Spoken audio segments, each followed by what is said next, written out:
Hello, this is TGC Requiem. I'm here with a deck tech for Blue-Black Faeries. Blue-Black Faeries is a tempo control deck I've been playing a lot lately. Um, this is going to be a really high-level overview of the deck. I did a much longer deck tech that I realize is probably too long for most people, but if you listen to this one and you're interested in a longer version, I kind of go into more detail about some of the interactions that are available. Basically, the big card that you're coming to play Blue-Black Faeries for is Bitter Blossom. Bitter Blossom is a card engine. At the beginning of your upkeep, you lose 1 life and put a 1/1 Black Fairy Rogue creature token with flying onto the battlefield. So, yes, this card can kill you, especially in multiples. But you got to remember the amount of damage it is doing. It is doing exponentially. So it takes 7 turns of producing fairies to do, 20 plus damage to your opponent. In that same time frame, you'll have lost 7 life from the card. So if you can delay your opponent while you spit out these Black Fairy Rogue tokens with, again, flying, which are therefore evasive, then, again, it can win the game on its own. It's probably the most powerful card in the deck. I don't even know if probably is a valid comment. It's almost certainly the most powerful card in the deck. There are certainly matchups where it's terrible, and that's fine. Every deck has the best card be terrible in some matchups, but it is the most powerful card and probably the draw. If this card is not the draw, Stutter Sprite is probably the draw. Stutter Sprite is a flash flying fairy that when it enters the battlefield counters a target spell with converted mana cost X or less, where X is the number of fairies you control. So the cool thing about the fairy interactions and kind of the shenanigans you can do is that they all pretty much reference fairies and not fairy creatures, which means Bitter Blossom, which is a tribal enchantment fairy, is actually counting as a fairy for the interaction. So if you had played a Bitter Blossom and you spit out, 1 Bitter Blossom token, Stutter Sprite has the potential to counter a spell up to 3 CMC the next turn. And so as the game goes on, Stutter Sprite becomes a very powerful tempo threat that also is a counter spell. So a creature, a counter spell attached to a creature. Sign of Una is another flash flying creature. Gives other fairy creatures you control +1/+1, so increases that clock you get off of Bitter Blossom pretty quickly, but it also gives other fairies you control Shroud, again including Bitter Blossom. So your opponent goes to Abrupt Decay, Bitter Blossom, you flash in a Sign of Una, giving your Bitter Blossom Shroud, and no longer can that Abrupt Decay resolve because of the Shroud. And Shroud being that it cannot be targeted like Hexproof, except it cannot be targeted by you or your opponent. That's what the difference between Hexproof and Shroud is. The other card, fairy card with interaction, is Mistbind Click, which would be flash flying champion a fairy. Champion is basically when it enters the battlefield, you have to choose another fairy. When you choose that fairy is exiled until Mistbind Click leaves the battlefield.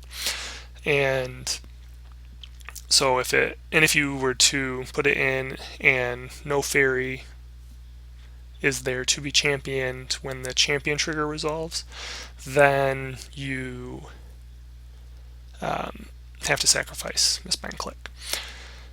So it can be a blowout to, remove the only option that you might have to champion, but it's kind of hard to do that because a lot of times you have Bitter Blossom tokens and or Bitter Blossom itself, which again is a fairy that can be championed, so you can actually champion the Bitter Blossom to save yourself some life loss, among other things. And then the other big thing with Mistbind Click is when a fairy is championed with Mistbind Click, tap all lands target player controls. And so it kind of can be a pseudo time walk. Usually you'll do this during upkeep on your opponent's turn, but sometimes it's appropriate to wait until they go to combat step. And once they've declared attackers, you Mistbind Click, and they can't play any other spells typically that turn, save instants, because you're in the middle of combat. And you're often dropping a 4/4 blocker in that they may not have been expecting, and therefore it can lead to some pretty big blowouts. The other fairy, the only other technical fairy creature by default is Vendilion Click, which is flash flying 3/1 creature. Represents a bit of a clock, being able to do 3+ damage a turn, plus coming from the Scion of Una, giving it +1/+1. When Vendilion Click enters the battlefield, look at target player's hand. That could be yourself as well, not just your opponent. You may choose a non-land card from it. If you do, that player reveals chosen card, puts it on the bottom of his or her library, then draws a card. So often you'll do this during your opponent's draw step. Not always, but often during your opponent's draw step. Take their best card away, put it on the bottom, let them draw a new card. Sometimes just at end step to kind of see if the way's clear. Or to do the same sort of thing. So a variety of times when you play it, but you could also play it targeting yourself to discard a card to try and draw something else. So maybe you have a dead card in hand and you want to draw into something else. You can use it on yourself as well. And again, just because you choose your opponent does not mean you have to take anything out of their hand. You may have the tools in hand to beat everything they have, and you certainly don't want to give them a Karn, or you don't want to give them a Thrun the Last Troll necessarily. So that's Vendilion Click. Technically, Mutavault is also a fairy, so Mutavault becomes a 2/2 creature with all creature types until end of turn. It is still a land. So once you've activated it into a creature, it becomes a fairy, and therefore it can count towards the number of fairies you control when Spell Stutter Sprite does its trigger.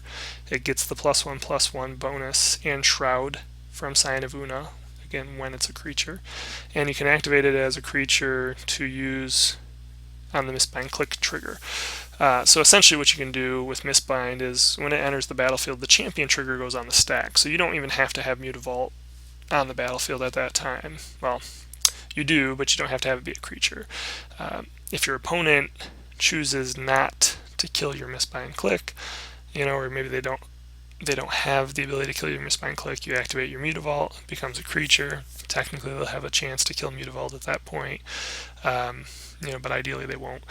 And then you can champion the Mutavault. The other thing, Mistbind Click has some pretty cool interactions. If you were to say champion Bitter Blossom, as we already talked about, to save life, but if you were to say champion a Spell Stutter Sprite, if Mistbind Click dies later, which maybe you choose to kill it, the creature returns to the battlefield. So you could kill your own Mistbind Click for Spell Stutter Sprite to come back to the battlefield to counter a target spell. In fact, actually your opponent can do that too. If your opponent kills your Mistbind Click, then your Spell Stutter returns, and they could do that to you to use Spell Stutter Sprite to counter your own spell, as this is not a May ability. So just something to be aware of. But anyway, those are all of the fairies. The other creatures are Snapcaster Mage. Really, the deck can't support a whole lot more than one Snapcaster Mage, unless you're cutting Scions of Una. So typically what people will do is, with Scion of Una, you're either playing them or you aren't. 3 or 4 is like, it's either nothing or 4, usually 3 sometimes. And Snapcaster Mage will usually fill the slot of Scion so that you can just kind of play more of a hard control game. I like the Scions for more of a tempo play.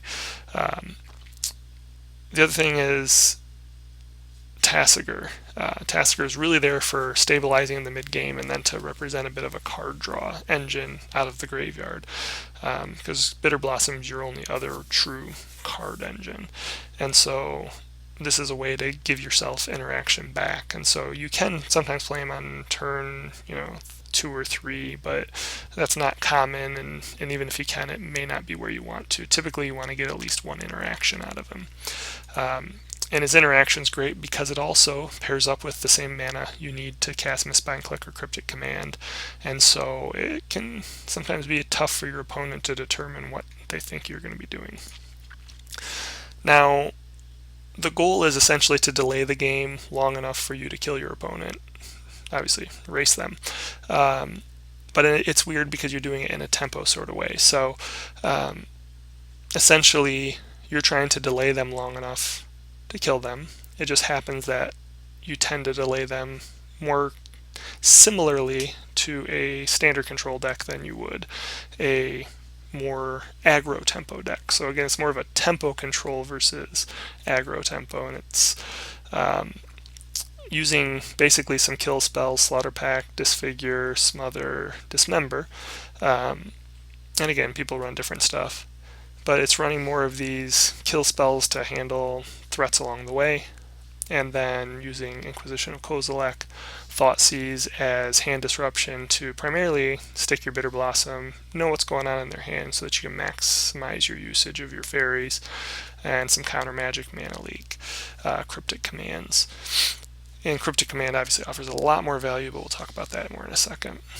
The other counter spell we're running here is Familiar's Ruse. As an additional cost to cast Familiar's Ruse, return a creature you control to its owner's hand, counter target spell. This can just be really nasty, as you can activate a Mutavault, return a Mutavault to your hand to counter a spell. You can return a Snapcaster Mage. We all know how much value you can get out of returning a Snapcaster Mage to hand, typically with Kolaghan's Command. Returning a Spell Stutter Sprite to hand, so you counter a spell, returning the Spell Stutter Sprite to hand. They try and counter the counter, and you play a Spell Stutter Sprite to recounter their counter or whatever. Same sort of concept with Misbind Click. You can do some tricky things. In fact, I had a great game against Tron where I misbind my opponent to tap them down at upkeep, attacked for 4, and I probably had other creatures on the battlefield, but then they went to cast Karn. I Familiar's Ruse, returning Misbind Click to hand on their next upkeep, and this may have been 2 turns after, I'm not quite sure, but then I misbind on their upkeep to tap their lands down again and attack for lethal. And so, again, basically gave me double Time Walk with Misbind Click. So Familiar's Ruse is kind of a fun of, but it has some pretty cool interactions. And then Cryptic Command, obviously it's a counter spell, but it's also really huge in its ability to tap creatures your opponents control. And so it allows you to get those Mutavaults in with a couple Scions on the battlefield for a very large chunk of damage, or it delays your opponent by tapping their creatures. Obviously, you're going to use the draw card, you're going to use return target permanent to its owner's hand. You're going to use all of these features. However, tapping is probably one of the biggest ones that you'll use it for, along with the counter spell. So I think that's all the main deck cards. I would add one comment about Smother, and the fact that I always looked at it early on that it only destroys target creatures with converted mana cost 3 or less. Seemed like maybe Go for the Throat was better, or maybe Doomblade was better, but obviously people don't like playing Doomblade because of Tasigur, although to be honest, or Tasigur and Grimrock Angler,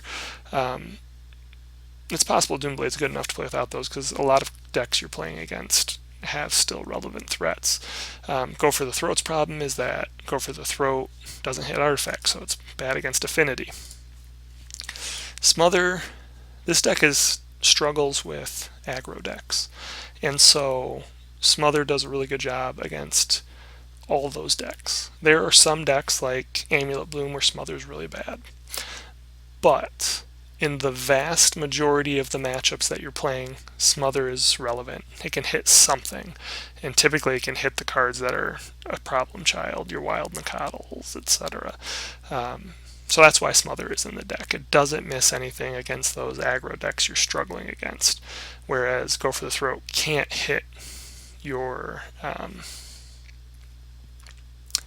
Go for the Throat cannot hit your affinity opponent creatures, and Doomblade can't hit your black aggro creatures. Not that really anybody plays much black aggro. So mana base Creeping Tar Pits are 3/2 unblockables when activated, so again just more evasion to get that damage through. Mutavault, again 2/2 creature, can get pumped by Scion to do even more damage. It runs 26 land primarily because it's supporting these Mutavaults and Creeping Tar Pits. Also 2 Ghost Quarters for where you need some land hate. And so 26 land is primarily so you can support these activations, or the ability to use your lands, again, not necessarily aggressively, but so that you can use your So you can basically keep using your lands. I mean, you can chump with a Mutavault with a fairly good chance of still having the ability to get to 4 mana when you need it. Beyond that, for fixing, Darkslick Shores, which comes in upright if it's one of the first 3 lands on the battlefield on your side. River of Tears is always enters upright. Whenever a land enters that turn, it produces black instead of blue mana. I'm just trying to balance what I think is the best for getting the colors I need when I need them, which is why I run one of these, only 3 Secluded Glen and 3 Darkslick Shores. Secluded Glen enters upright so long as you reveal a fairy from hand. Again, another card where Bitter Blossom is a fairy and thus can be revealed to have it enter upright.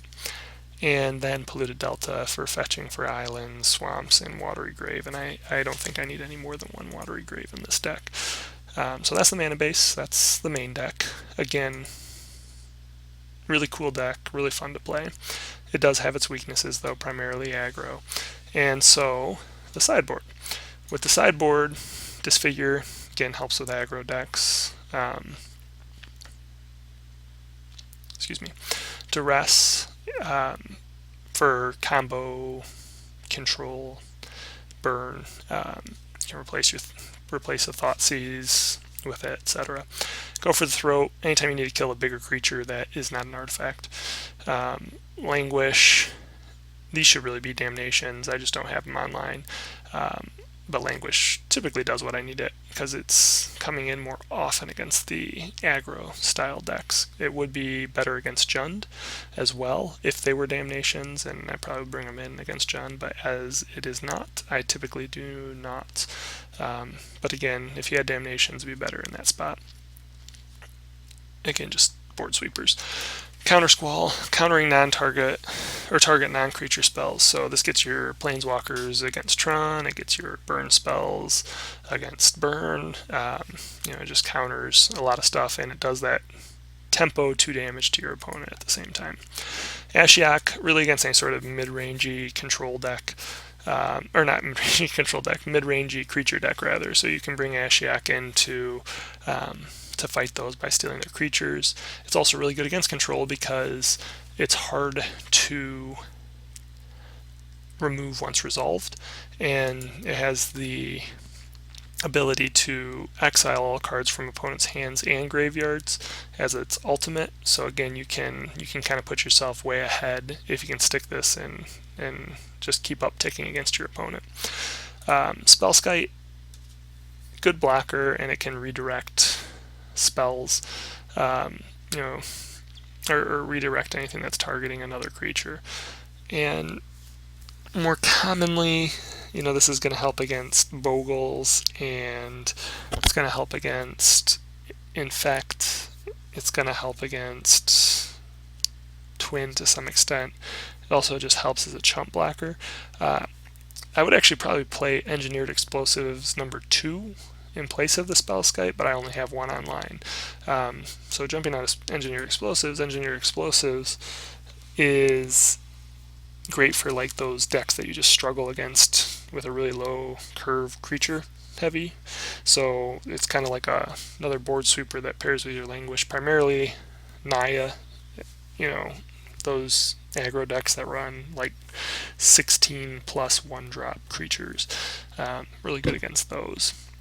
Also really good against tokens, could be really good against Merfolk, things like that where there are a lot of 2-drops. You just got to be careful with that because obviously you can take out your own Bitter Blossoms, but it's up to you as to how you use it. But it helps against some of those decks that really beat you with a number of creatures before you can interact with them. Batterskull and Wormcoil, if you can delay the game long enough to stick one of those in those slower aggro matchups or a mid-range matchup, it just kind of can finish the game on its own, and so it kind of buys you time that you need. So again, stabilizing options. Beyond that, there's not a whole lot. I would just note, typically you want to play the deck a little more aggressively. You think it's kind of control, but you got to remember it's tempo control. You got to take your opportunities, get damage in when you can, because if you just sit there and wait until you amass a number of Bitter Blossoms, you may find yourself in trouble when your opponent wipes the board of Bitter Blossoms. And so you kind of pot shot where you can, make sure you chump, as much as is necessary, and otherwise try and knock your opponent out. Really fun deck. Again, I can't really go through all of the interactions. Like, for example, we didn't even talk about how Cryptic Command can, return your own creature to your own hand.